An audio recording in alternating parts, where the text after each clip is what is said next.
Sir আগুন লেগেছে না, আমার শরীরে আগুন লেগেছে। আপনি আমাদের মধ্যে যে একটা ঝগড়ার সৃষ্টি করাচ্ছেন নিজেদের মধ্যে, এক জাতের বিরুদ্ধে আরেক জাতের মানুষদেরকে তাহলে কেন ডিলিট করেছেন স্যার? আপনার যদি ঠিক থাকতেন, আপনি যদি ঠিক থাকতেন পোস্টটা কেন ডিলিট করেছেন স্যার? ঠিক আছে, পোস্টটা ডিলিট করে আপনি বলছেন তো আপনি ঠিক করেছেন, আমরা বলছি ঠিক আছে আপনি তো ঠিক করেই থাকেন, আপনি পোস্টটা কেন ডিলিট করলেন স্যার? আপনার ভেতরেও ভয় আছে যে আপনি এটা ভুল কাজ করেছেন। আমি একটা কথা বলছি স্যার, ত্রিপুরাতে কখনো এসব হয়নি। এসব করে আপনি কি আপনারা তো কংগ্রেস দল থেকে এসেছেন তো? আমরা যুব কংগ্রেস থেকে। দেখুন, কংগ্রেসের পুরো ইতিহাস আছে, কংগ্রেস দল হিন্দুর বিরোধী। না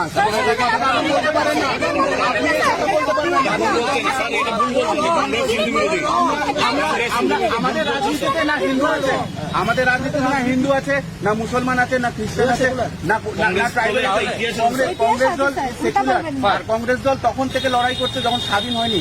আর ভারতীয় জনতা পার্টি RSS সংগঠনটা তো তখন এক পর্যন্ত থাকতো না, আর তারা তখন চিঠি লিখত, মাফিনামা লিখত। আপনি কথা আপনি কেন বললেন? আপনি এখন কেন বললেন? দেশের জন্য লড়াই করেছে, দাম দিয়েছে না, ভুল কি করে বলছেন? উত্তর দেবেন না, নাম বলুন যে দেশের জন্য আপনারা কংগ্রেস বিরোধী নয় তো?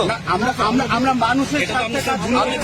কংগ্রেস হিন্দু বিরোধী, এটা আপনি ভুল বলেছেন স্যার, আপনার মন্তব্যটা ভুল। একসাথে